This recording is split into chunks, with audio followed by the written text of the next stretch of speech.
everybody. Welcome to the party. Today is Monday, June 16th, 2025. This is episode 899 of your Simply Cyber Daily Cyber Threat Brief podcast. I am your host, Two Thumbs, All Smiles, coming to you live from the new 2-month remote studio. Dr. Gerald Auger in the great part of the New England country land. And over the next hour, me, you, Mara, Levy, Laura Flores, Too Dark for This, Funky Monk, definitely Jenny Housley, Jesse Johnson, Kinomed Knight, Lara Flores, guys, Anthony Az, Marcus Kyler, Early, Funky Monk out in Australia, Space Tacos with the GRC Mafia, guys. We are all going to be shredding the top cybersecurity news stories of the day, and I'll be doing everything in my power to go beyond the headlines and really generate value for you and get insights from the stories that you can apply tactically at work or apply strategically at work. Long form, the idea here is for you to level up as a practitioner and be able to absolutely crush it and dominate. I do want to say shout out really quickly to Jenny Housley and Jesse Johnson, who jumped in the studio just a few minutes ago to help me dial this thing in. Guys, the mobile studio is different than the studio. Space Tacos, I will apologize in advance. At my in-laws, I have a Simply Cyber coffee mug, so I felt it was on brand to drink out of it today. So coffee cup cheers to everybody coming to us live this Monday morning. Couple programming notes. I do know that the stream does freeze momentarily from time to time. I will be looking at that this evening or probably tomorrow. My whole day is booked today because I'm a lunatic. But guys, I do want to say thank you. And if there are some speed bumps along the way, thank you for granting me some grace as we get through this. Very, very excited to be here.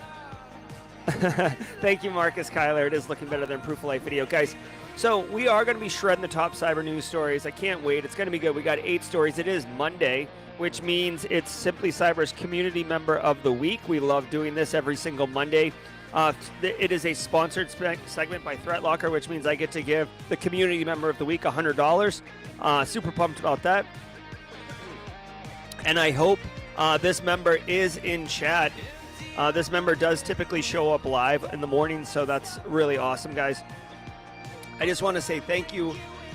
Thank you so very much. I want you to know that literally, I never research or prep for the stories, but particularly today, I was kind of running around trying to figure this out. I actually went to Costco yesterday and bought like a new monitor because I need display real estate up in this piece to do the show. So we are working with some better equipment. I'm going to be going down to FedEx to pick up my official gear. So tomorrow's show should look even crispier and better than this one. So I look forward to that one. Now, guys, let me say a quick shout out and thanks to the stream sponsors. Hold on. I got so much going on over here. To the stream sponsors, those who enable me to bring this show to you. I'm looking right at you there. Those guys, what are you talking about? Does this come on. I know this is void of ambiance and accent lighting and stuff like that, but I do have an open window over here. For those who are into the production side of things, you will see the shadow is very clean on one side of my face coming from over there. I do have a fill light over here. Not a Phil Stafford light, but a fill light. It's just a little too far off camera, so I haven't been able to really take advantage of that. And I don't have any friggin' what do they call it? Stands. So bear with me on this one. All right, guys, really quickly, let me say shout out to the stream sponsors, those who enable me to bring the show to you every single day, even when I'm at my in-laws. Starting with Barricade Cyber and Fortify 365, guys. Is your Microsoft 365 environment secure with business email compromise attacks on the rise? Your entire operation could be at risk. Fortify 365 from Barricade Cyber is your defensive shield. Their team of experts implements proven security standards to protect your business from cyber threats, ensure compliance, and safeguard your sensitive data. They've helped countless organizations strengthen their M365 defenses with tailored solutions that address real-world threats. Don't wait until after a breach, guys. Please don't wait until after a breach. Visit Fortify365.com today to learn how you can get Barricade Cyber to secure your Microsoft 365 environment against tomorrow's threats. Love it, love it, love it. Okay, really quickly. What is this? 616. All right, yeah, definitely. All right, guys, I also want to say shout out. Oh, my God. It's so weird because I'm having to hold the microphone because I don't have my stands yet. And it's just, it's too much, guys. All right.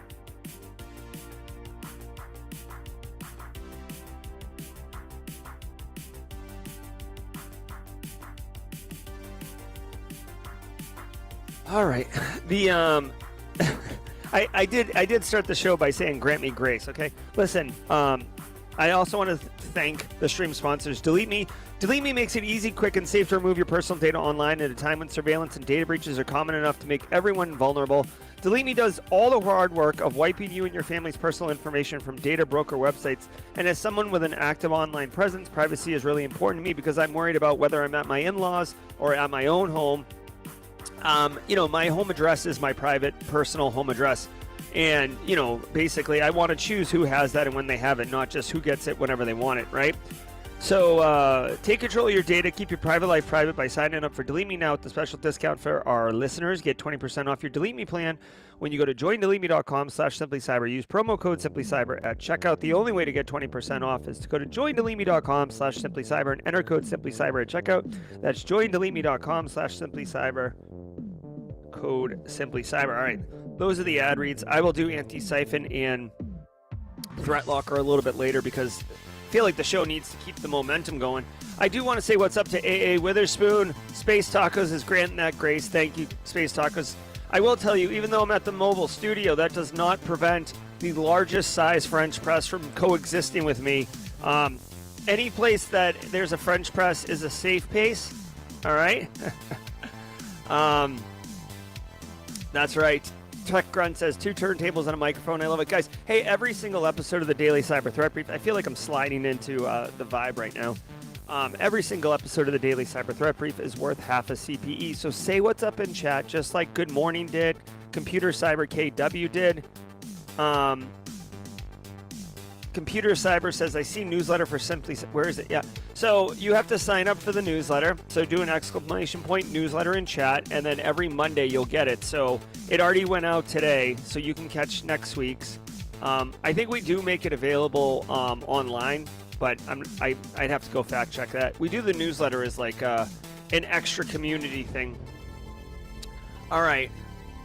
I tell you what, Roswell, UK, it is not pre-recorded, so I don't know if that helps identify that it's not pre-recorded. Guys, every single episode of the Daily Cyber Threat Brief is worth half a CPE, so say what's up in chat. It's right above my head. The Chiron is smaller, so you could see that 870, half a CPE, comes by more frequently. So say what's up in chat and just grab a screenshot. Make sure if you can on YouTube where it says June 16th, Top Cyber News Now, grab that in the screenshot so you have the date definitively covered and you'll be good to go.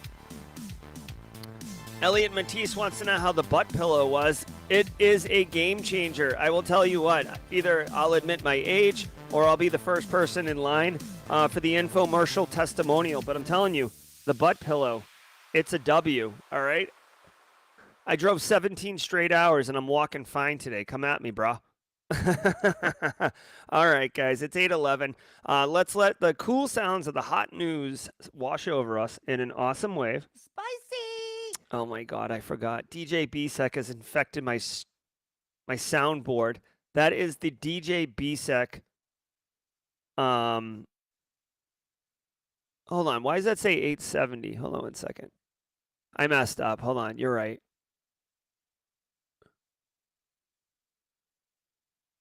There we go. It's 899. Again, there's always a couple speed bumps on the first show in the new in the mobile studios.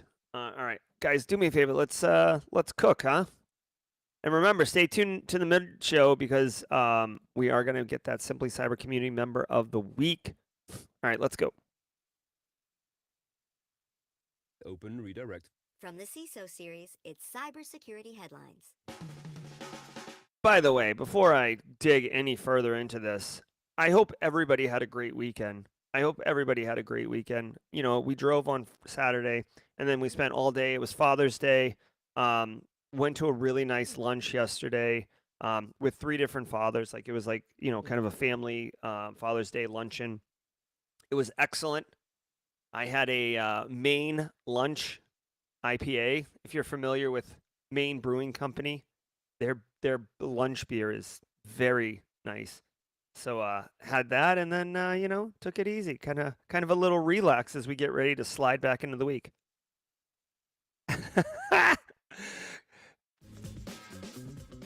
These are the cybersecurity headlines for Monday, June 16th, 2025. I'm Steve Prentice. Washington Post investigates hacking incident on journalists' emails. Thanks, Alpha Sierra. A source speaking with Reuters has stated that there has been a, quote, possible unauthorized targeted intrusion affecting a few journalists, end quote, which the Wall Street Journal has said was, quote, potentially the work of a foreign government, end quote. Specifically, the reporters whose emails were targeted included, quote, members of the national security and economic policy teams, including some who write about China, end quote.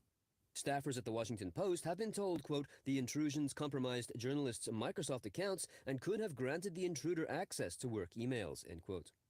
Graham Cluley, posting on LinkedIn, stated that, quote, in recent years, reporters at the Post have reportedly stopped using email for their most sensitive conversations and use encrypted messaging apps like Signal instead. Nonetheless, the Washington Post has wisely decided to force all employees to reset their login credentials, end quote. That stinks. Okay, so obviously a couple things here. Number one, like any organization, okay?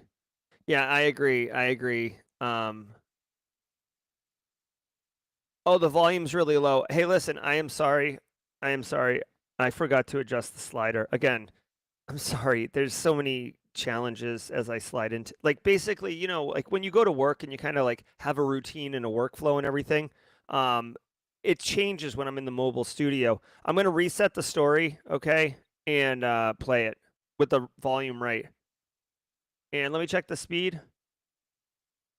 How do I check the speed? No. The speed says 1x. So yeah, the speed's 1x. All right, here we go. The pod volume is good. Jenny Housley and Jesse Johnson actually helped me, and because I was doing so many things, I forgot to adjust the volume. Here we go. Tell me if the volume's too loud, because Justin Gold said it's good. Hey, get ready. Turn your volume down just a little bit if you juiced it up, because this is the volume I was told to run with. Okay, here we go. Washington Post investigates hacking incident on journalists' emails. A source speaking with Reuters has stated that there has been a, quote, possible unauthorized targeted intrusion affecting a few journalists, end quote, which the Wall Street Journal has said was, quote, potentially the work of a foreign government, end quote. Specifically, the reporters whose emails were targeted included, quote, members of the national security and economic policy teams, including some who write about China, end quote. Staffers at the Washington Post have been told, quote, the intrusions compromised journalists' Microsoft accounts and could have granted the intruder access to work emails, end quote. Graham Cluley, posting on LinkedIn, stated that, quote, in recent years, reporters at the Post have reportedly stopped using email for their most sensitive conversations and use encrypted messaging apps like Signal instead. Nonetheless, the Washington Post has wisely decided to force all employees to reset their login credentials, end quote.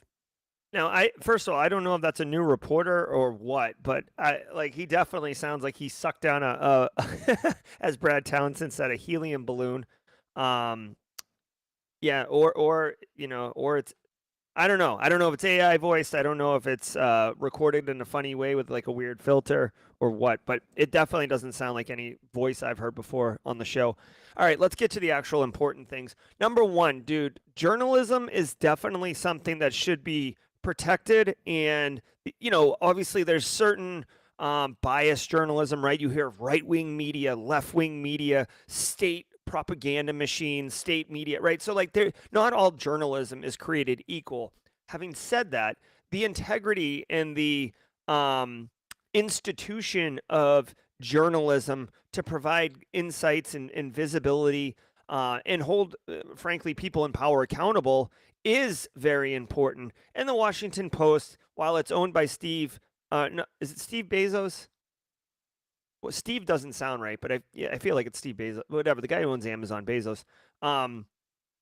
It doesn't mean that it is a capitalism journalist rag or whatever. It's been around forever. It is, as far as I know. I don't read the Washington Post, but as far as I know, it's considered of quality integrity.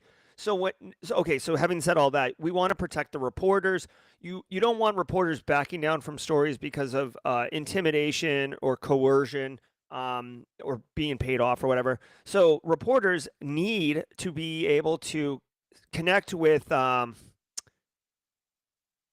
sources, basically whistleblowers, insiders, etc., and be able to have their conversations and those individuals' identities protected.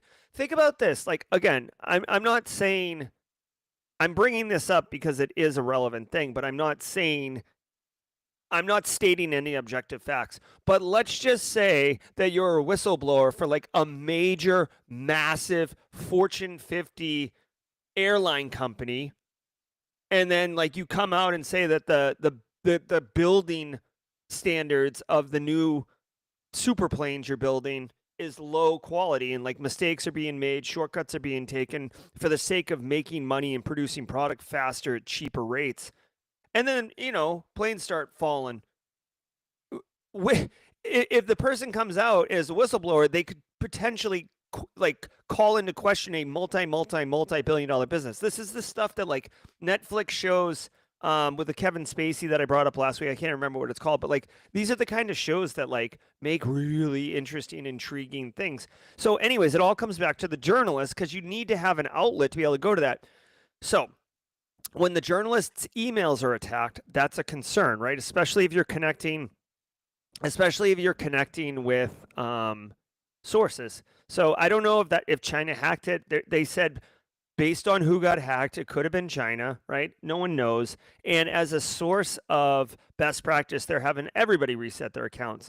Now, here's a couple things. Number one, when there is an email compromise in your environment, if you have MFA, that's an indicator of a more sophisticated threat actor, I would argue. Number two, Washington Post has to have MFA, right? So you would think that their reaction that everybody has to reset all their, essentially, again, I'm assuming they're in M365, everybody has to reset their Azure AD creds. That is a very, very frictionful, burdensome process for all staff to do. But it is a way to help ensure, because you can't prove a negative, right? You can't prove that like RJ12's account has been hacked, but the threat actors haven't done anything with it. So the only way to get peace of mind and kind of root out the problem is to friggin' basically make everyone do it. Now, I will say, and I've never had to do this personally, but this is an interesting thing. And if you've had to do this ZMF, it was House of Cards. If you've ever had to do this personally, let me know in chat. My understanding is that in traditional on-prem AD, the way that the Kerberos tickets work and caching, like you actually have to reset everybody's credentials twice to flush out the cached credentials, which is even more of a massive pain in the A. I don't know if in Azure AD or when you have basically your identity and authentication handled in Azure, if you only need to do it once, so it's a little bit less of a burden. But yeah, this is a massive pain in the A. If you do have to do this, to me, resetting the credentials twice is like akin to pulling the internet during like an attack and you're trying to cut off C2. Like it's just super impactful for the organization. All right. Hey, what's up, Net Setup? Good to see you. Yeah, the golden ticket. Jeff Spear, my man, Jeff Spear. I know Jeff Spear. It's been a minute. Also, final thing, if you do have to securely communicate, I would recommend, just like the journalists, just like national security people, just like informants, I recommend using end-to-end encrypted messaging apps. Namely, I use Signal. Now, I don't have a lot of national security messages. I'm not even going to pretend. Everything I'm messaging, it's like me and my buddies from college, like sending like shenanigan pics. But if you want secure, then you got to do that. Okay, let's go. Anubis Ransomware adds wiper to destroy files beyond recovery. Following up on a story we covered in April, the Anubis Ransomware as a Service operation has now added a wiper module to its file encrypting malware, which will destroy a victim's files, making recovery impossible even if the ransom is paid. Anubis, which is not to be confused with an Android ransomware malware with the same name, made headlines this spring for its aggressive affiliates program. Researchers from Trend Micro found the wiper in recent samples, and they believe the feature was, quote, introduced to increase the pressure on the victim to pay quicker instead of stalling negotiations or ignoring them altogether, end quote. Discord invite. All right. Okay, so two things. Number one, this they did point it out, and I thought it was interesting that this is not to be confused with the Android malware. I had heard Anubis before, but I had not. I don't remember it was an Android malware. I would have just been like, whatever. So this ransomware affiliate model, they're super aggressive with the affiliate model. I think I'm gonna make a guess here, okay? And weigh in chat if you have a thought. I feel like this ransomware threat actor is one of two things: either younger, so I don't think like a this is probably ageist and biased to me, but I don't think like a 15 to 20-year-old is whipping up a ransomware service. But 20 to 30, perhaps. This just feels younger. And also, this isn't going to work out well for them. This ransomware threat actor has introduced a wiper module that basically destroys files and makes recovery impossible. Okay, so if you're getting hit with Anubis ransomware and you're looking at paying the ransom, and then you research, or your external incident response team is like, oh no, like this ransomware threat actor, even if you buy the keys, it's not going to work because they actually wipe key files. So you might as well just recover from backups anyways, because it's not worth it. So like they're literally cutting off their face despite cutting off their nose to spite their face, because in hopes that it'll force people to move quicker. This is a technique that has been around for a while, except usually they would just delete all the files. Now they're just going to delete key files, like whatever. Way to put a new spin on an old thing. Like you're not inventing anything new here.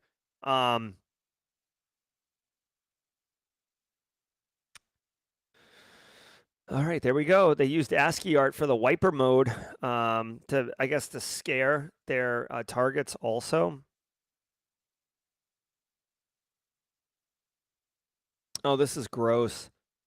This is gross. So the wiper malware, I haven't seen this before. See, this is what I'm talking about. Like, for a second, stop and think about like the psychology of the threat actor in this instance. It's cruel. This is what I'm saying. This is why I feel like it's a younger person who's not like all about business. This is like literally cruel. They activate a wiper, which reduces the file size of all the files to 0, but keeps the file names and structures intact. So when you look at the files, you can still see them, but now the sizes are all 0. So like it's like I feel like this is like akin to like strapping someone to a chair, like lashing them to a chair, and then like hurting somebody they care about in front of them, like to torment and torture them, not the person who's actually receiving the infliction. It's like psychological torture. Yeah, I mean, whatever. This is ransomware. This is them trying to get paid. This is them trying to strong arm their victims. But I don't know. To me, maybe I'm too much of a gentleman. But like it just seems like in the kind of wink wink nod nod global ransomware ecosystem, there's like an understanding of like, and this isn't to be biased against women, it's just a traditional term, gentleman rules that you'll honor your commitment. Like, listen, we're gonna encrypt your crap and we'll sell you the key, and when you get the key, it'll work. All right, here are the IOCs for Anubis ransomware. This is like quite the unusable. Why did they make it look like this at Trend Micro? You can't really ingest this. I mean, I guess with AI you could ingest this, but you could see here they have a list of processes that get terminated. So you could use this for your detection engineering, like write a detection. Services disabled, you can write that into your detection. They have a file hash. Oh, I'm sorry. This is a detection. Oh, I'm such a donkey. Wade Wells is probably somewhere screaming at the top of his lungs. Here, I'm gonna take the L for myself on this one. All right. So, anyways, here's a detection. I made fun of Trend Micro when I saw this, but now I realize like you literally can copy and paste this and have a detection. So I'll drop a link in chat, and I'll own the mistake on this one. There we go. Well, hey, guess what? The URL is too long, so let me back up. Go to this story, and then at the bottom is the IOC link. That's the best I can do for everybody.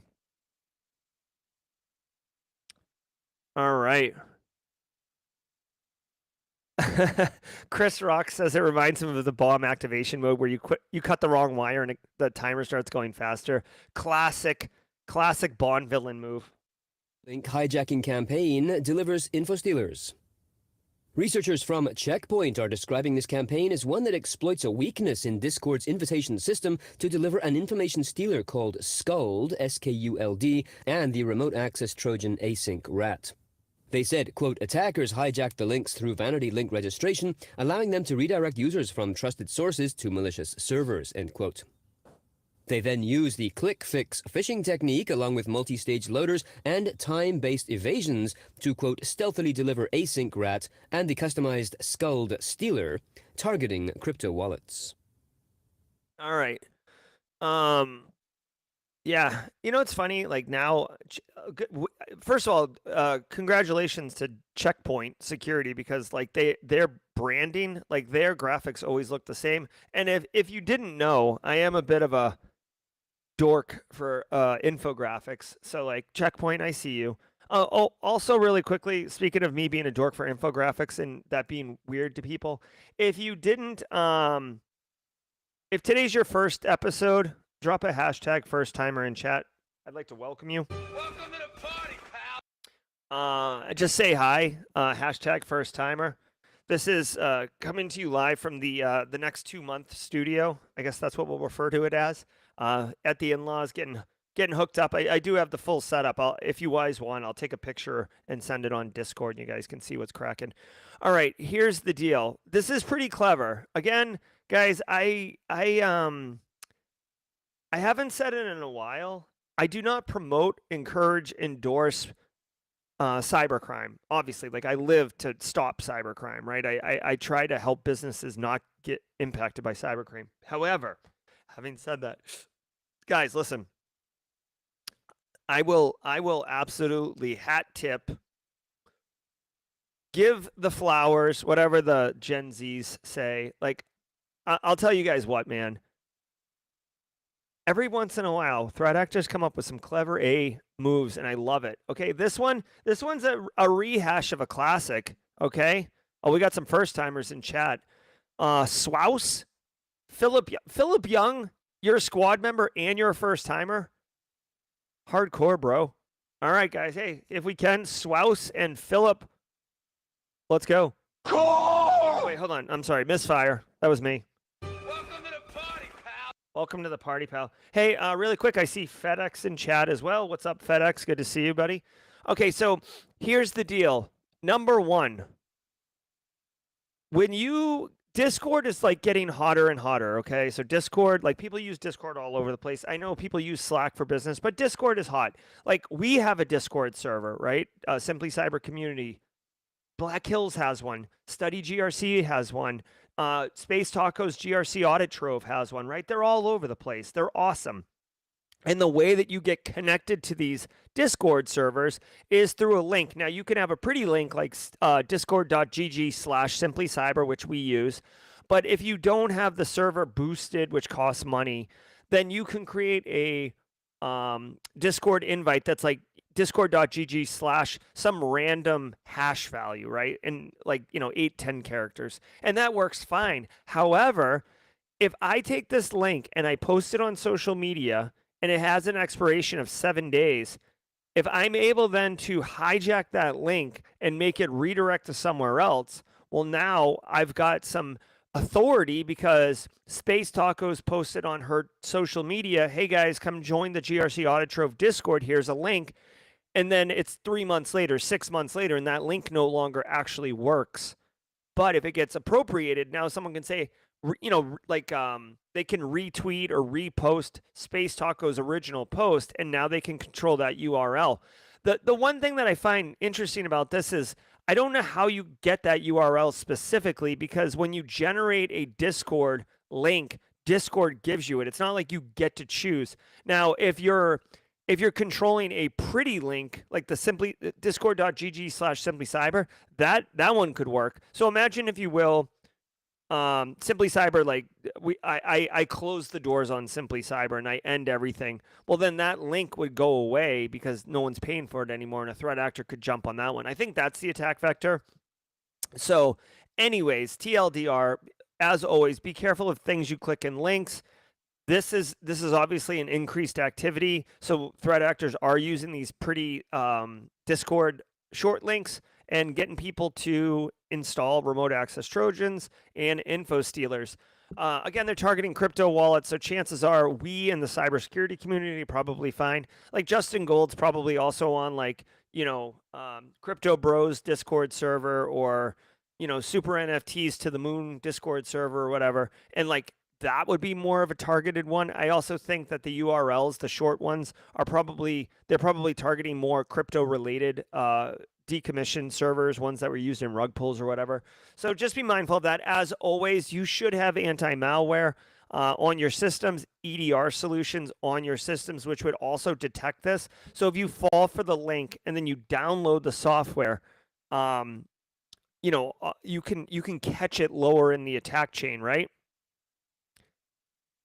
Chris Rock says there's a Discord vanity URL checker. That's interesting. I didn't know about that, but let's Google that, because that could be a wicked powerful tool. Vanity URL checker. Let's take a look at that. Tool scored. Here we go. Bro.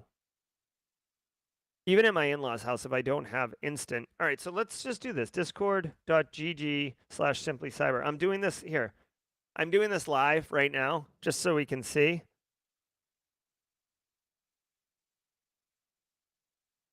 Cool. All right, so this is very cool. Thank you, Chris, and thank you others who shared this. You can absolutely use this now, and it'll give you like a little sneak peek.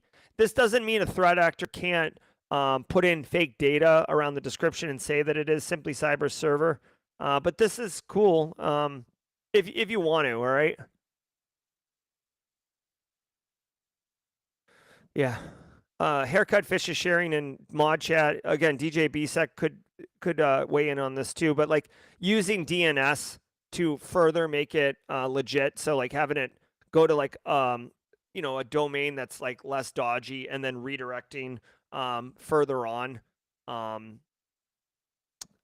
So, all right, let's keep cooking. Account takeover bug impacts over 46,000 Graphana instances. According to researchers at application security company OX Security, more than 46,000 internet-facing instances of the data analytics and monitoring app remain unpatched and exposed to a client-side open redirect vulnerability that would allow for execution of a malicious plugin and account takeover. The flaw has a CVE number and impacts multiple versions of the Graphana platform. Graphana Labs released a patch on May 21st after having been informed by a bug bounty hunter, but OX Security says, quote, more than a third of all Graphana instances reachable over the public internet have not been patched. I haven't heard of Graphana before. Like, it sounds familiar, but I couldn't tell you what it does. So if someone in chat can share, like, can you tell me what Graphana is? It is an internet-facing, or potentially an internet-facing tool. Let's look at this. So with the CVE, I actually saw someone post this in Discord the other day. EPSSlookup.com is the tool that Barricade Cyber releases that allows you to quickly pull up and see what's going on with this thing. Wow. Okay, so it's got a CVSS score of 7.6, which is high but not super critical. It has an EPSS score of 1.27%. 1.27%, which means you should read this as the probability that this vulnerability would be exploited for you in the next 30 days. It's not very high. You have like a 1 in 100 chance. So 1%, right? Those aren't very high odds.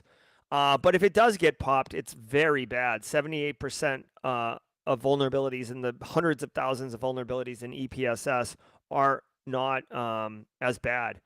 You can see here the attack vector is pretty straightforward. The complexity is low. So pretty much anyone can kind of do it. All right, so I'm finding out now. Oh, thanks everybody. Graphana is an open source analytics and monitoring tool. Hey, honestly, guys, I got to tell you, two things. One, they show in the article that you can use Shodan to find these things. It looks like it's certain versions, 11.3.0 through 11.3.6 are the vulnerable ones. There's 46,000 internet-facing instances of this, so I would imagine that some exploitation could be happening in the near future if you're not patching this. Kind of the way that like Eternal Blue dropped in February with the Vault 7 leak, and then North Korea weaponized it through WannaCry in March. So like, you know, there's a lag time of a few weeks, but shit, I mean, shoot, listen, with AI nowadays, like you can cut the time from you can cut the time with AI from discovery of vulnerability to working exploit quite quickly. And guys, the final thing I'm going to say with this, I've worked in large businesses. Maybe you have as well. And I would love your thoughts on this, but like when you're deploying a data analytics solution, that's not like a mom and pop store selling Pokemon cards, right, at the mall. They're not running, you know, big data analytics stuff. It's usually like larger companies, right? So more money. And when you get there, yeah, I know. I'm sorry, guys. I'm sorry. So when you get there, usually you have like a data science team, or you have somebody who's like in the R&D team who are trying things out, looking at Graphana, testing it, piloting, right? All this is to say that a lot of times when people are messing around with something, especially like data analytics, they can lose interest or get distracted or not be unable to like use it to a valuable way. And a lot of times it's not uncommon to see it get left, right? So basically poor system development lifecycle. All of this is to say you should be looking at your own environment, the IP, internet facing IP ranges that you have, and making sure that this Graphana instance isn't there. Dude, it's low hanging fruit. Spend 5 minutes, go on Shodan, search, see if you have it. If you don't, good for you. If you do, well, lucky you. You just got in front of this one before the bad guys did, and you can reach out to whatever group is responsible for that Graphana instance and get some more information. Now, I have to imagine that you can patch it. Do I have the patching one? Ah, you gotta patch it. Yeah, I'm sure you can patch it, so I would recommend doing that one. But yeah, good job, bug bounty people. Ooh, we got a nice little. Oh, see, now this right here. Hold on, this is what I'm talking about, baby.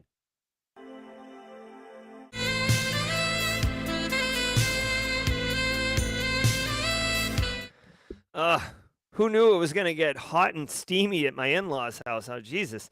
Look at this infographic. So threat actor sends malicious link with redirect to localhost. The payload sent to the Graphana server with the client-side redirect. It redirects the malicious plugin from the malicious server. Nicely done, threat actor.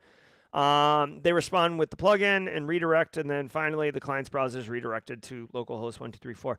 So it sounds like they it's like a reverse. I think this isn't really a reverse shell.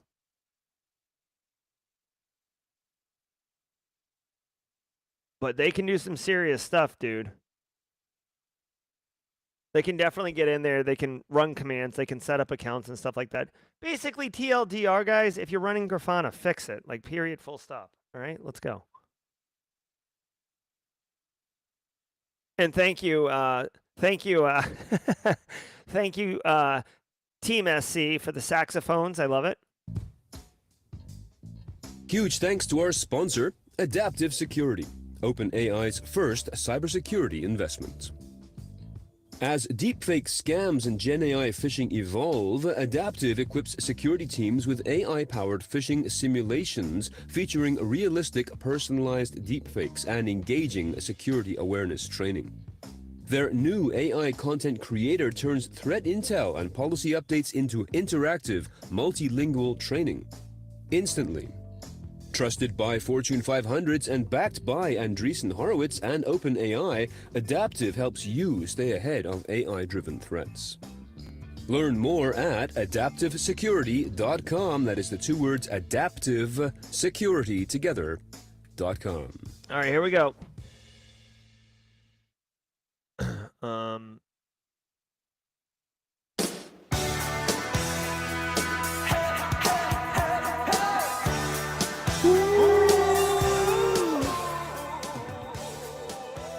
All right, now I think that's a good volume for being underneath my voice, so let me know if that doesn't work. All right, hey, really quickly, I do want to say, oh, hold on, you know what? I know this is, well, really quickly, thank you all so much for being here. Thank you so very much, guys. I genuinely appreciate all of you. You know, show started off a little bumpy. I always have high expectations for myself, and I was a little anxious. And I knew we were going to run into some challenges, which we did. But I got to tell you, you guys are so kind and so supportive. Like, I know that the mod team and everybody in the community is very supportive. But, like, thank you guys. I feel great because of you. Thank you. All right, guys. Hey, shout out to the stream sponsors, Barricade Cyber, Delete Me, and hold on one second.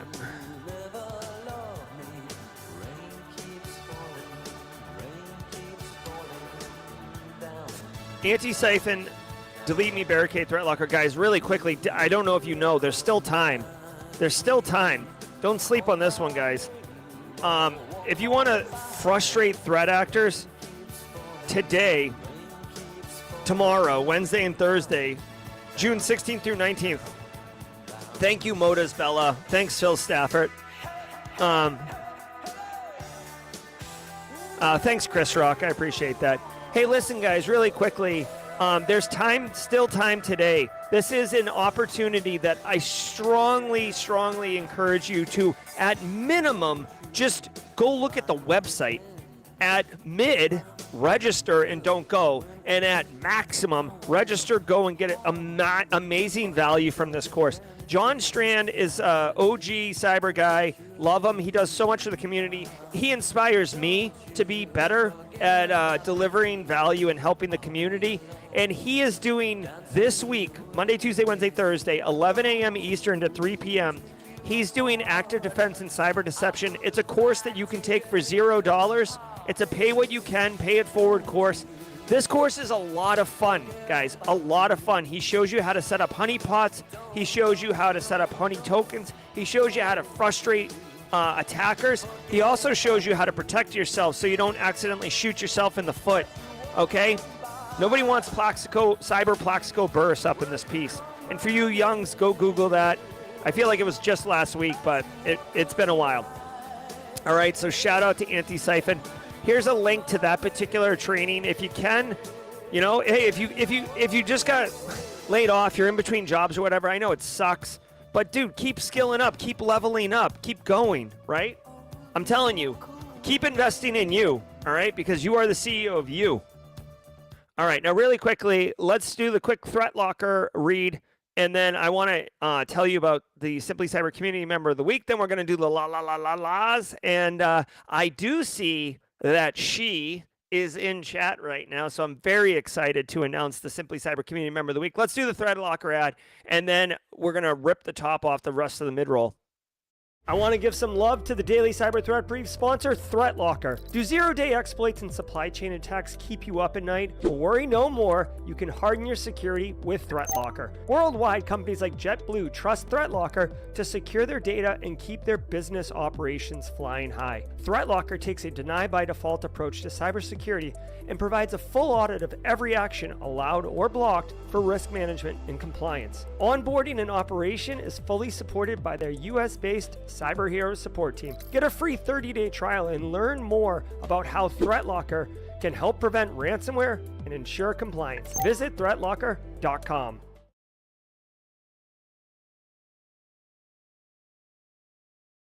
All right, guys, really quickly, every single day of the week has a special segment, and I love Mondays because Mondays is the Simply Cyber Community Member of the Week. This is a sponsored segment, sponsored by ThreatLocker, who takes a deny by default approach. We just watched their ad read, but because it's sponsored, I can give $100 to the Simply Cyber Community Member of the Week, either in an Amazon gift card or in Simply Cyber merch. So if you wanna have one of these snazzy, hold on, I can't move the camera.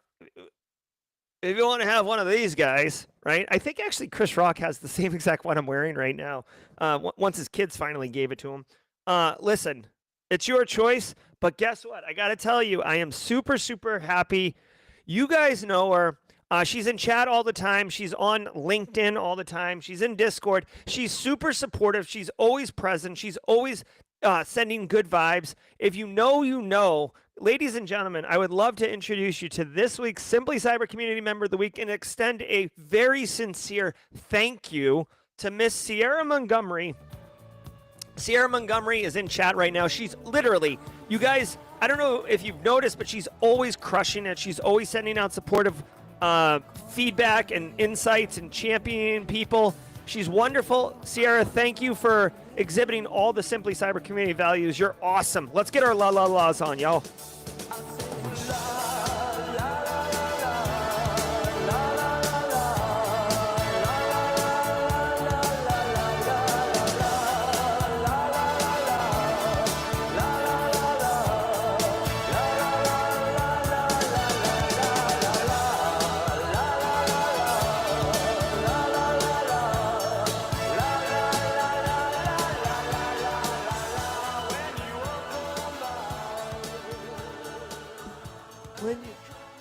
All right, let's slide back in it. Again, congratulations, Sierra. Thank you for all you do. Canadian airline WestJet is containing a cyber attack. Canada's second largest Also, Sierra, just connect with me on Discord so I can get you your prize, your choice. airline is now, quote, investigating a cybersecurity incident impacting some of its internal systems and mobile app, which has blocked access for several users, end quote. The company is, of course, responding and working with law enforcement and stresses that flight operations remain safe and unaffected. No additional details are available as of this recording. Yeah. All right. So two things. One, I don't know why we've gone off the rails on a Monday morning, but like I read this quick and thought it said WestJet. I'm like, Canada's airline WestJet? What are you guys doing up there? Maple syrups?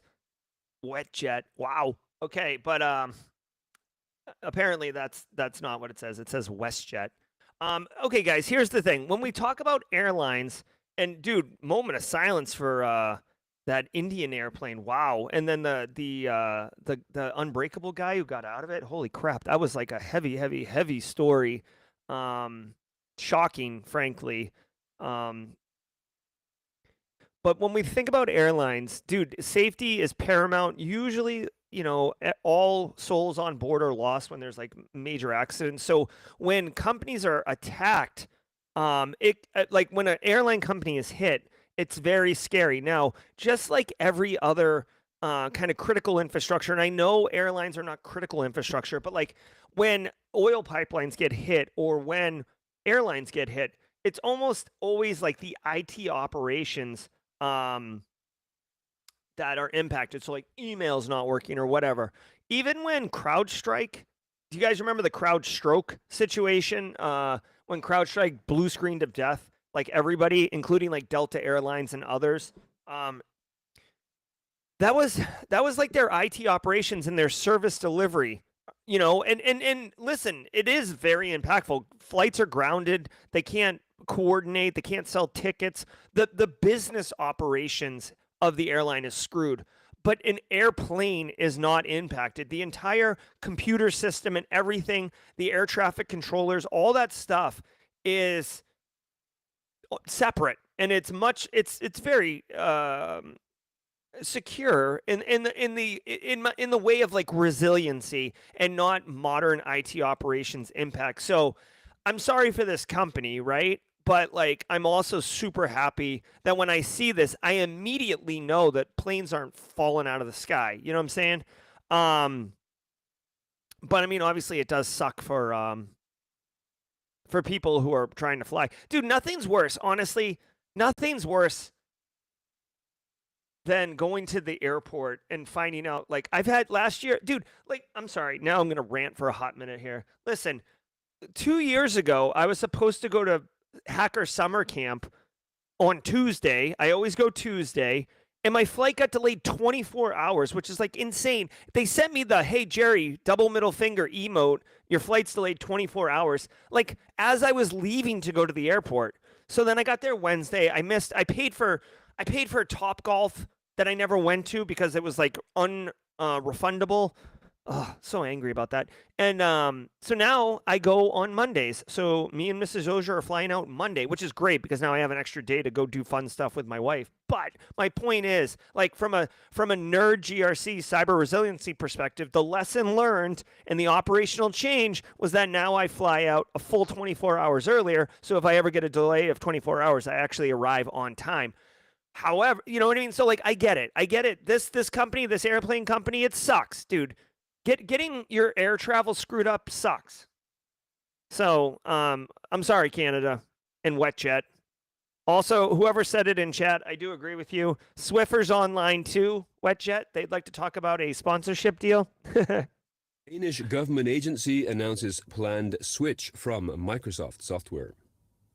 Denmark's tech modernization agency plans to replace Microsoft products with open source alternatives like LibreOffice to reduce reliance on US tech firms and achieve digital sovereignty.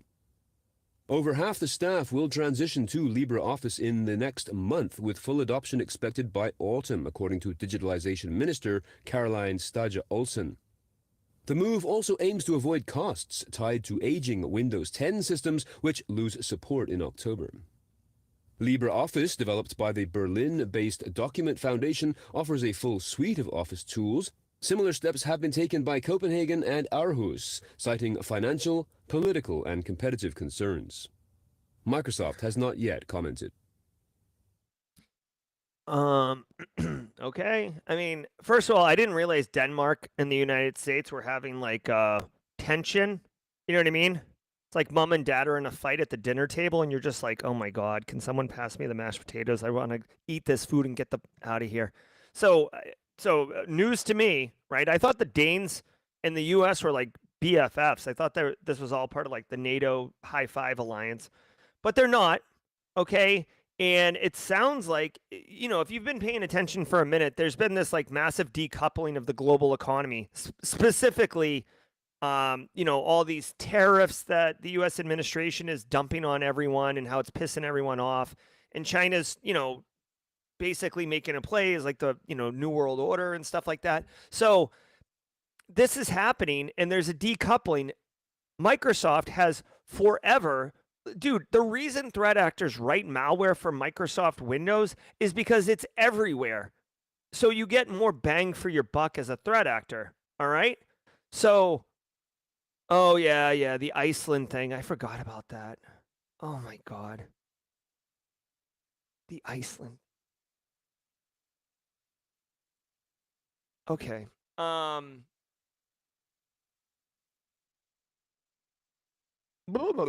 Rewinding. Okay.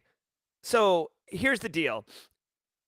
So let's look at this from a GRC context, right? Let's just pretend you're the chief cyber czar or the chief cyber information program director for the country of Denmark, right? Anywhere, if you look at where your dependencies are, there is a dependency on Microsoft Windows operating system for very good reason. They've probably invested a ton in talent, right? People getting trained on it, on hybrid environments for resiliency, all these things, right? Interoperability with partners of Denmark, right? Like, oh, here's this, like, let's share on, you know, let's hop on a Microsoft Teams. Here's Docs. They've decided they're done with that, okay? And the whole reason they're doing this is to decouple from the United States and Microsoft Office. So they're going to go to Libre Word or whatever it is. Okay, two things. One, and again, I'm not saying that this is impossible, but let me tell you about a little thing called vendor lock-in, okay? when all of your staff has been trained on a software, when all of your systems, your automations, your partners, your vendors, your employers, your employees, your supply chain, when everyone is used to something and you make a seismic change like the operating system, if they go all the way into that, you are going to have to train all your staff. My Aunt Dorothea isn't going to become a Linux user, and I get that a lot of the new Linux instances like Ubuntu and stuff have a GUI front end, but like, let's just put the end users aside. Let's imagine for a hot minute that you're able to recreate the Microsoft Windows GUI interface and front end user experience so my Aunt Dorothea has no clue that she's running on Linux. Your entire staff of administrators likely are trained in administering Microsoft operating systems and Active Directory, right? Have you ever tried to like work with Samba shares? Like, I know you can do it in Linux, but you're going to have to train all your staff, right? I feel like this is like, dude, I feel like this is like right at the beginning of the pandemic do you remember there was like a push for like COBOL programmers right at the beginning of the pandemic? And like 75-year-old people were coming out of the woodwork and they're like, I can do COBOL. And you're like, oh my God, like this is where we're at. So hey, you know what? If you live in Denmark and you're looking to skill up, Linux sounds like it could be worth the investment. All right. Yeah, look at Kyle. Kyle talks about AS400 and people being on mainframes and getting out of there. Just here's the reality, guys. Like, if you are, I don't want to say dumb, right? That's not the right word, but like, for a business person to say, oh, let's just switch operating systems, or like, hey, listen, I want you to get us off Microsoft and get us off US-based products. Like, that decision has magnitudes of impact that will ripple for quarters, if not years. It will be very hard. And this is what vendor lock-in is, okay? This is vendor, like, I'm vendor locked in on several things right now. The Teachable platform the Academy's on, oh my God, I love shaking a fist at the clouds of Teachable. All right, anyways, let's keep cooking.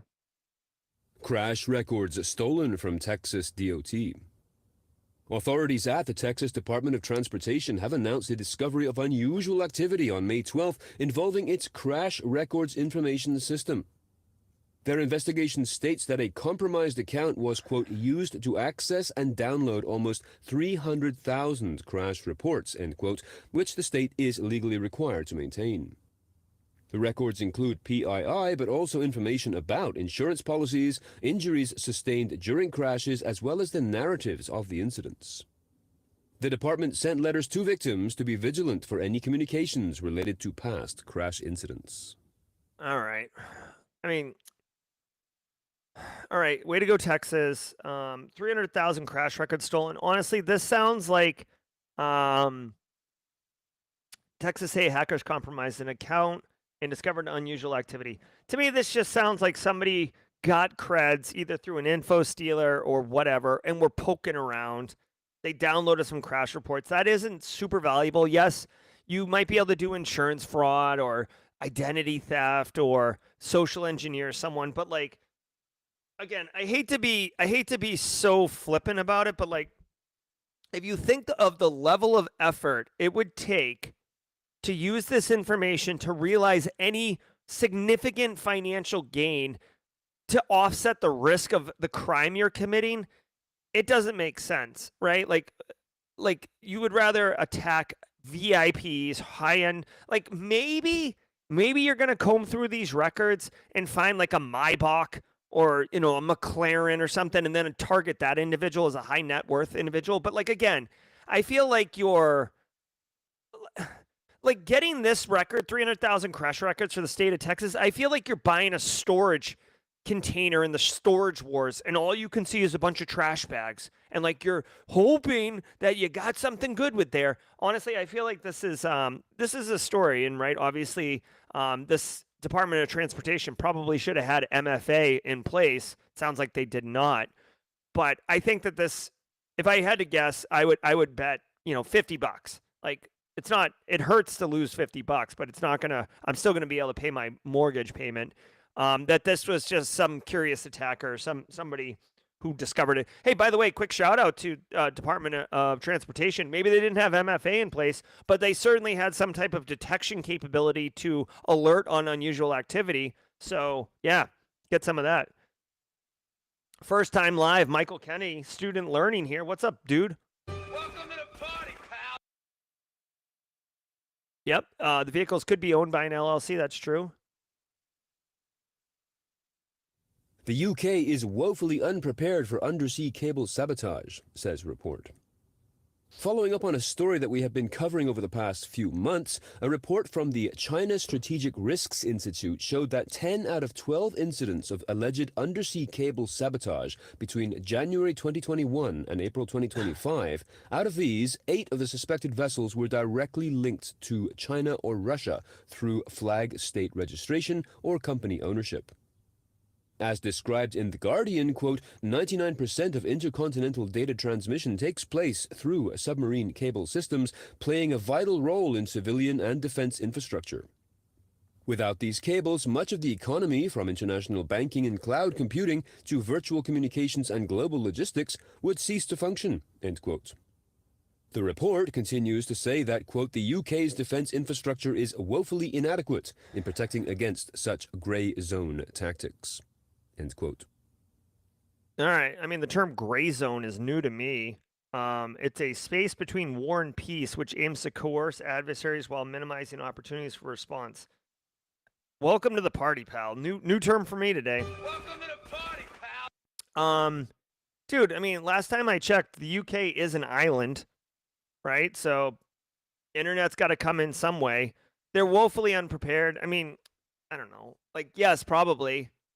I don't know how realistic you could set up, like, does Starlink offer like big beefy,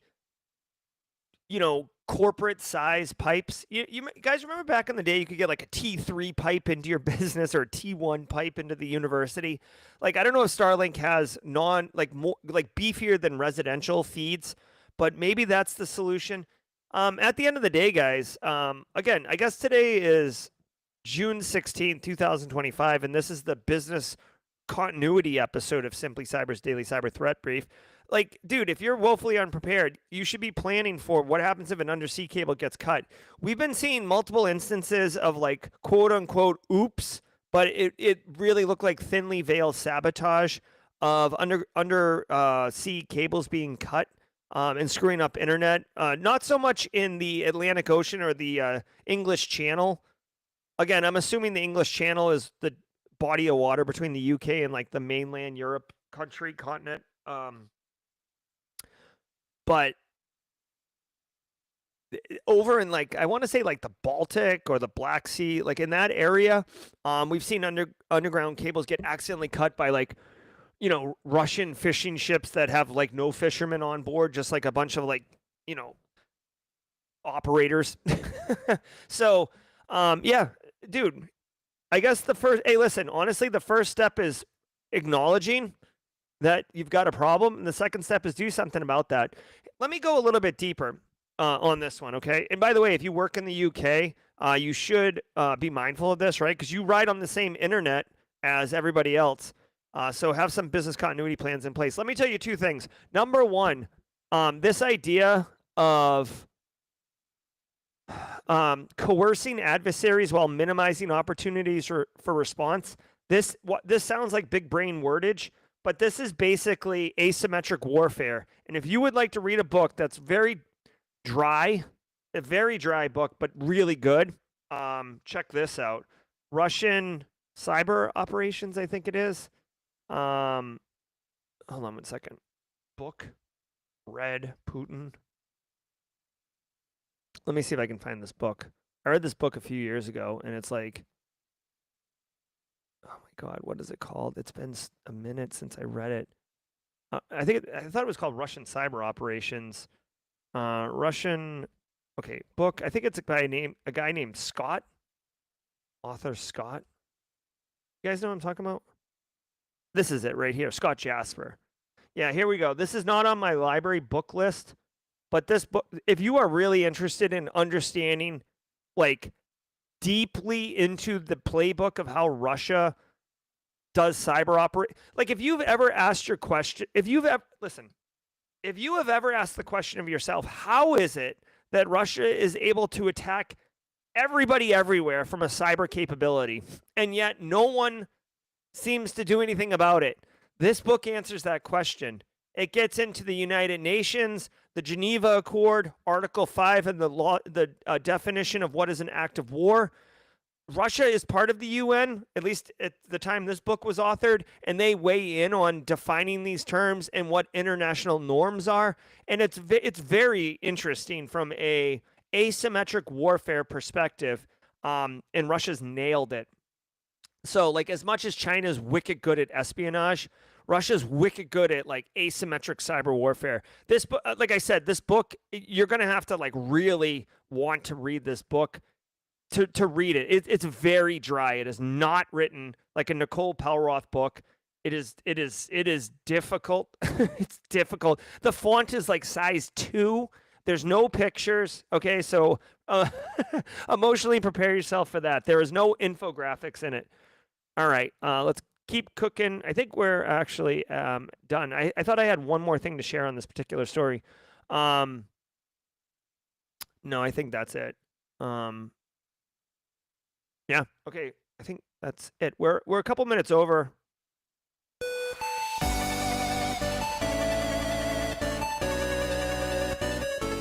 All right, guys, thank you. Hey, Kimberly Can Fix It is here.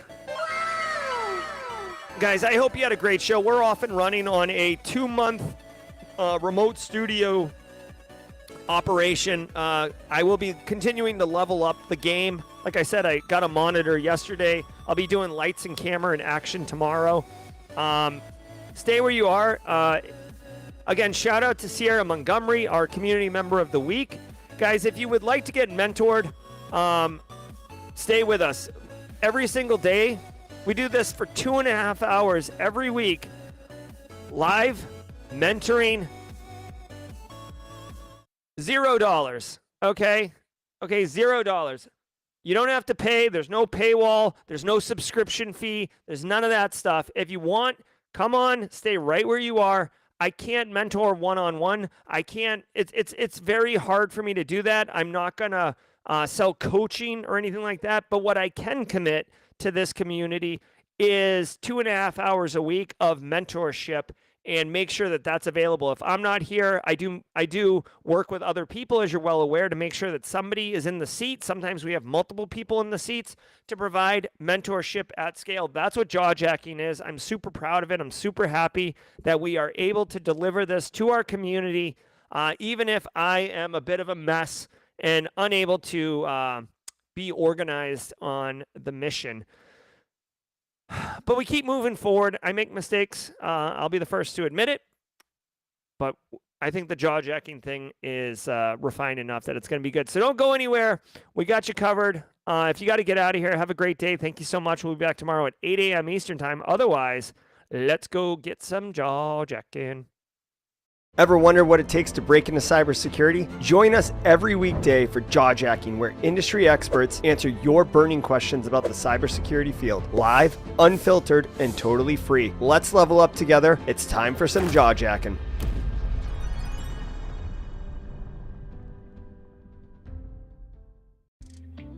All right. What's up, everybody? Welcome to the party. My name is Jerry Guy. I am your host for Jawjacking. Jawjacking is a 30-minute Ask Me Anything. Ask me anything.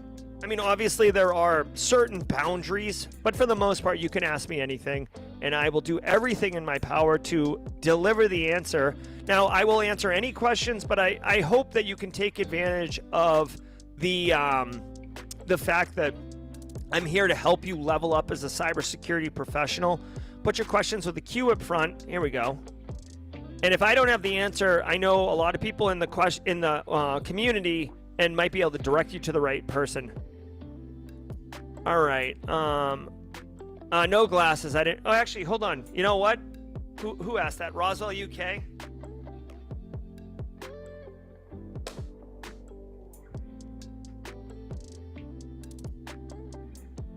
What's up, everybody? Welcome to Jaw Jacking. I'm your host, Jerry Guy. All right, hey, here come the questions. Let's get them cooked. Mr. Freight says, I just started studying CCNA. I plan to get more certs because, hold on one second, let me move this down here. I started studying CCNA. I plan on getting more certs because getting a job is pretty hard right now. I know it is. I wanted to ask for your opinion on the CompTIA Linux Plus cert. What's the job market for a Linux admin? Well, flippantly, I would say in Denmark, it's probably going to go up. But reality, I would say, here's the thing, Mr. Freight. Number one, learning Linux, I believe, is valuable. Okay? Poner Joe, can you send me a DM on Discord so I can bring it up on stream?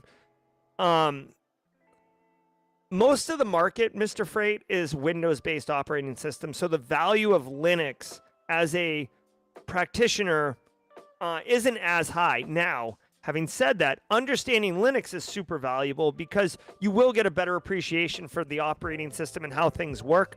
You will be able to, if you're looking at offensive security work, a lot of tools like Kali is a Linux distro. A lot of tools can run in Kali or run on Linux. So there is value. As far as paying to get the certificate, I don't know how much value there is for that. With any certificate, I would say go look at the job market and see how many jobs are asking for that certificate, whatever it is, Linux Plus, Network Plus, whatever. If you were my kid, Mr. Freight, if you were my son, I would say, hey, listen, go learn all the Linux stuff. In fact, I would even recommend that you make Linux your daily driver for a month and really, like, you'll learn it as an end user if you make it yours for a month. But I don't think the certificate's going to have value in helping you get a job. The certificate, the knowledge would, okay? All right, continuing to look at chat. I wish... Hold on. It's hard because I'm having to pull the questions too. Give me a second really quickly. How do you stay organized? Okay. Hold on one second. I'm scrubbing the chat right now and I'm looking for the queue and I'm flagging them and then I'm gonna go and ask the questions. All right, here we go. Ms. Patrick Moss says, how do I stay organized? When I say I'm not organized, I mean, like, literally, I have so many things going on that some things do fall off. I use OneNote. I do not use OneNote. I have no friggin' idea why I just said that. I actually don't like OneNote. I use Notion right now to stay organized. Yes, Jenny Housley. That would be awesome. Thank you. Random X says, is there a timeline to when the deepfake webinar will be available on the Simply Cyber website? I will try this week. So here's a little peek behind the curtain, guys. Two things. One, I was like really focused on preparing to travel to New England, okay, last week and the week before. So a lot of things that were like, I don't want to call posting the webinar small potatoes, but like, I had 10 plates going and like some of the plates I had to focus on more. This week I'm at my in-laws house. My in-laws are incredibly accommodating and incredibly generous and kind. And like there's a lot of things that I normally have to do that I don't have to do when I'm here. So for those reasons, I have more time, which means I can knock out some stuff. So I will put it on my list for this week. I just have to figure out how to get it to you. But yes, the deepfake webinar, I will communicate to the community where it is and how to get it. It is a mind funk. All right.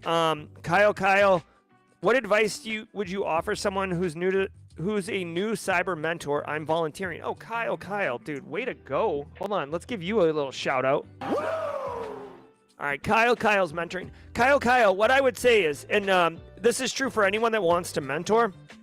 Number one, obviously engage with whoever you're mentoring.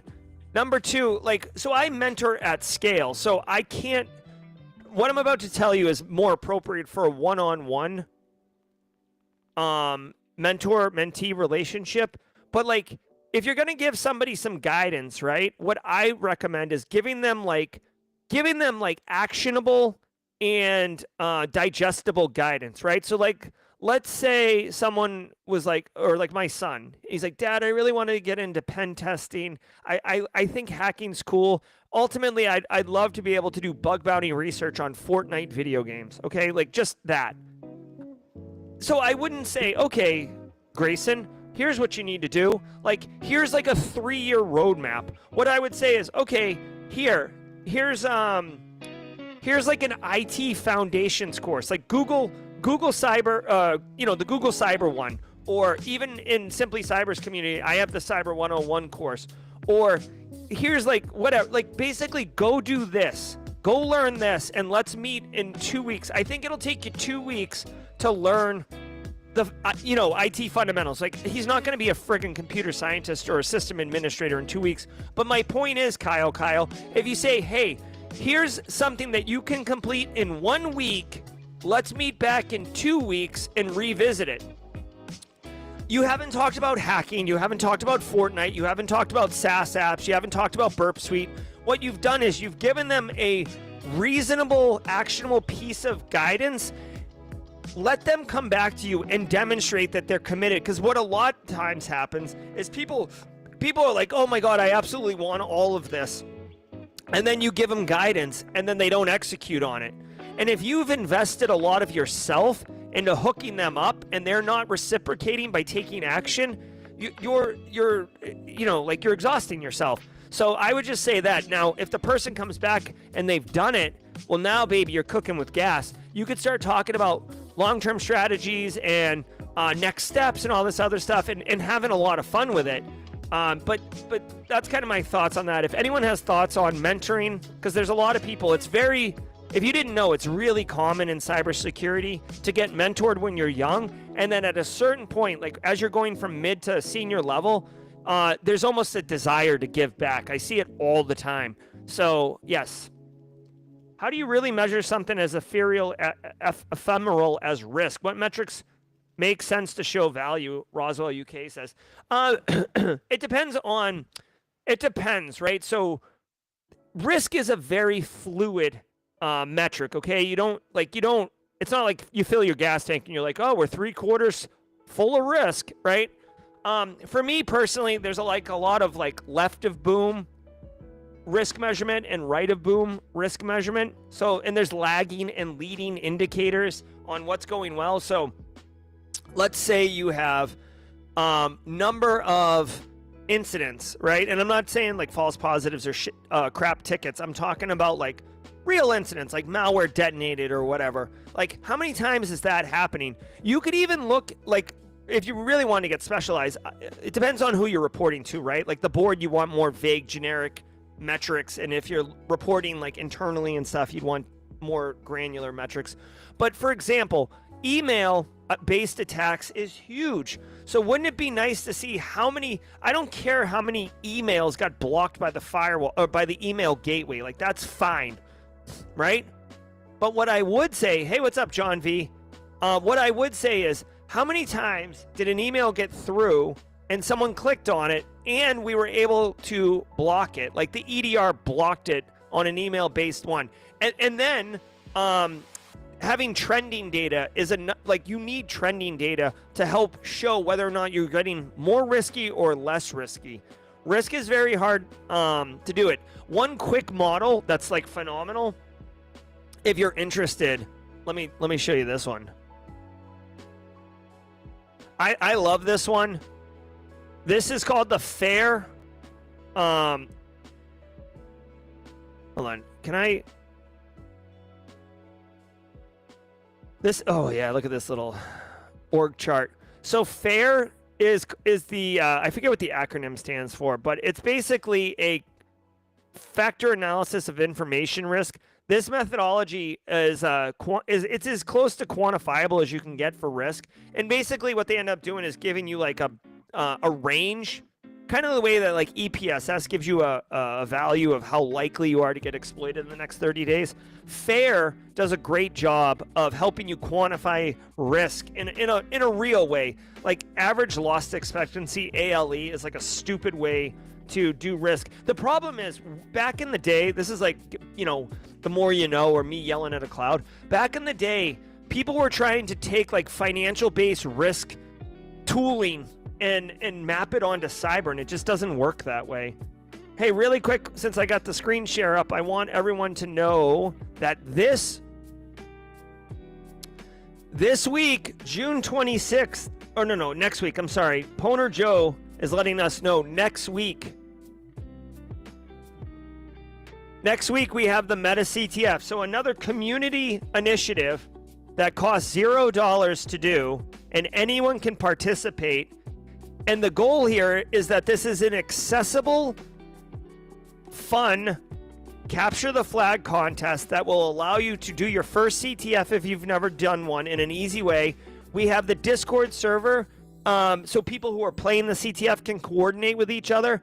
It's a live CTF. It's open for 2 hours, Thursday, June 26th from 5 to 7 p.m. Eastern Time. Again, I do this as a service to the community to promote community and not paywall things. In fact, this is actually an inverted paywall because I personally give a prize to the first place, the second place, and the third place. So you can win $100, or $50, $25, and you get the coveted black badge roll on the Simply Cyber Discord server. So go here if you're interested in signing up. Poner Joe, PWNER Joe, on our Discord server is the POC who helps. He runs it for us in the Simply Cyber community. Yeah, Haircut Fish killing it. All right, let's keep going. What else we got? Oh, hold on. The mods are killing it with the questions in chat. Thank you, mods. Roswell, Michael Kenny says, study in cybersecurity at Trident Tech in Charleston. Hey, what's up, Low Country? Focusing on GRC and sales. I'm looking for either apprenticeships, internships, or network group clubs for opportunities. All right, so Michael, I don't know off the top of my head of apprenticeships or internships. But couple things. One, you know, I live in the Low Country, Michael. I don't know if you know that, but there is a is Casually Joseph awake? Hold on, is Casually Joseph here? All right. Listen, Michael Kenny, if you can connect with Casually Joseph on the Discord server, there is a local Simply Cyber. I'm sorry. Oh, I just touched my glasses with my fingertips. That's like a new pet peeve of mine. Michael Kenny, there is a local cybersecurity community to Charleston. I think it's called the Charleston Cyber Meetup. They meet monthly in West Ashley. Great group of people. I've gone before. There is a Simply Cyber local community chapter. It's actually ambassadored by Casually Joseph. I just can't ambassador it. But yes, there's definitely all that. And Michael Kenny, I know it's going to be a minute, but dude, if you want, Simply CyberCon 2025 is going to be in Charleston. This is our conference, November 2nd and 3rd. So definitely come on down to that, okay?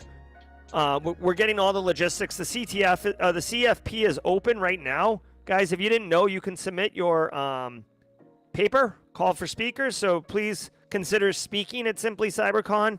We have a track just for new speakers. Again, delivering on our mission of support, inclusion, and empowerment. We want to empower you to be able to do public speaking, and we want your first time to be in a safe place. So Simply CyberCon 2025 will offer you a 20-minute talk track. So definitely go to simplycybercon.org for more information on that. Continuing to look at chat. Getting certified SOC analyst by different companies helps you or hurts you. The SOC certification scene is kind of a new space. As far as I'm concerned, Insurance 2K agent.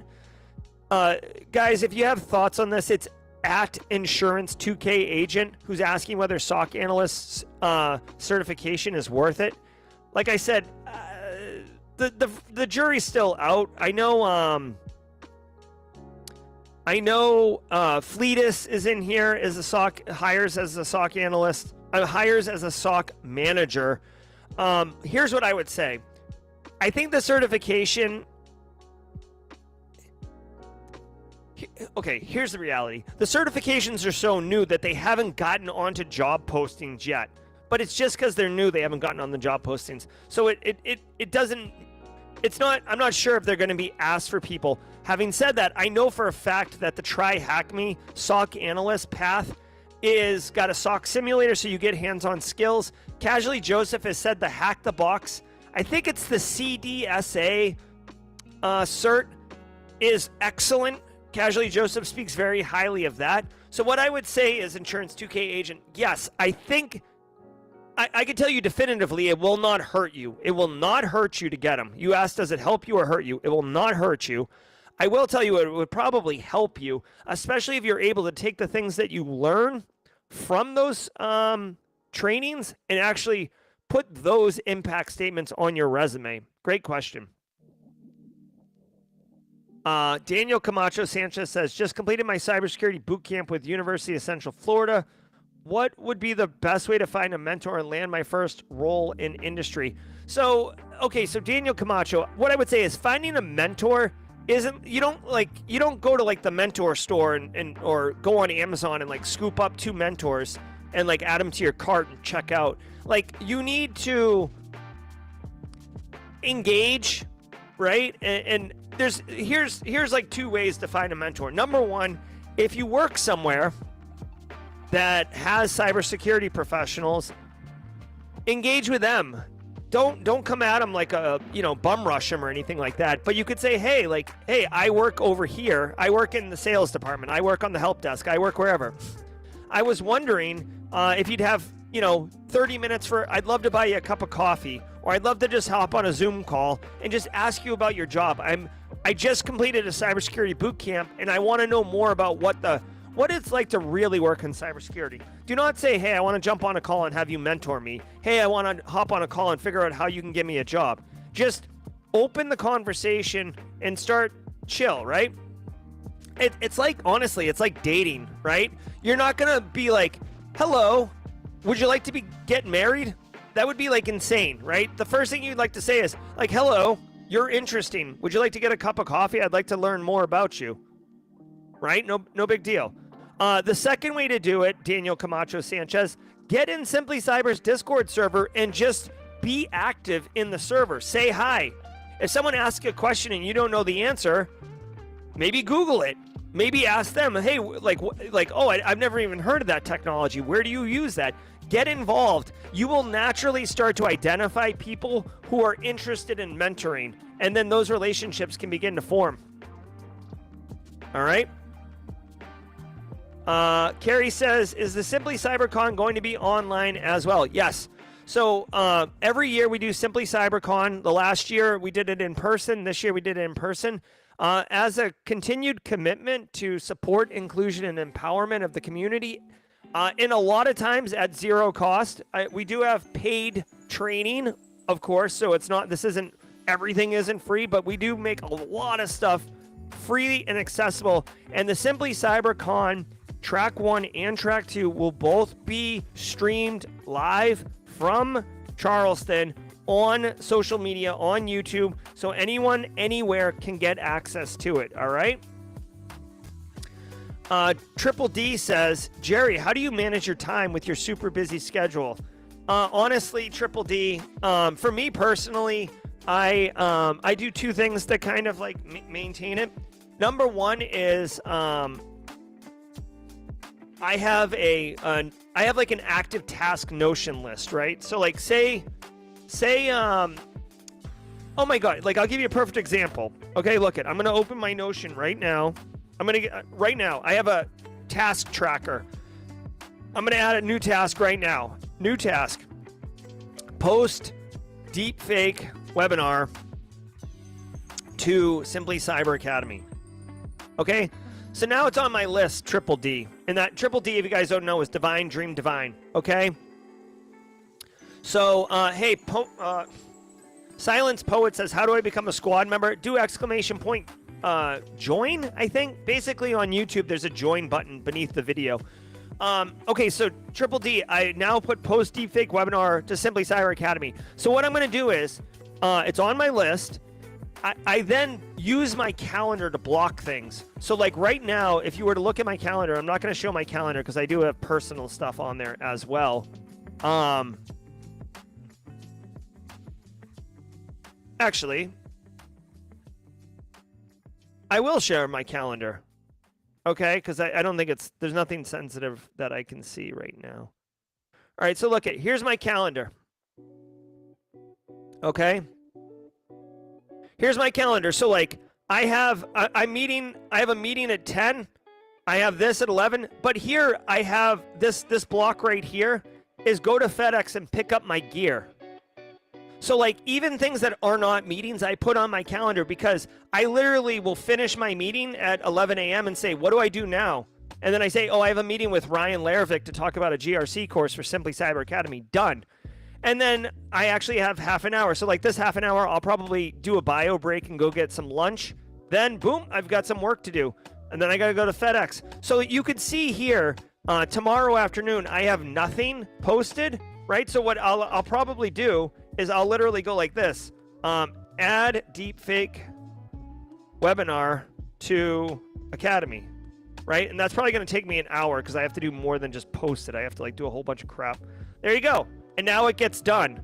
So this is how I manage myself and stay organized. I literally keep an active list of tasks and then I schedule things. Because here's the thing. If I get a message from Dwight Turner and he's like, hey, Jerry, I would love to talk to you about an opportunity about whatever. And I'm like, yeah, that actually sounds cool. Let's do it. And if I schedule, I say, okay, no problem. And I schedule it for Tuesday afternoon. Well, guess what? I'm in that meeting now. I'm not going to have time to actually do work.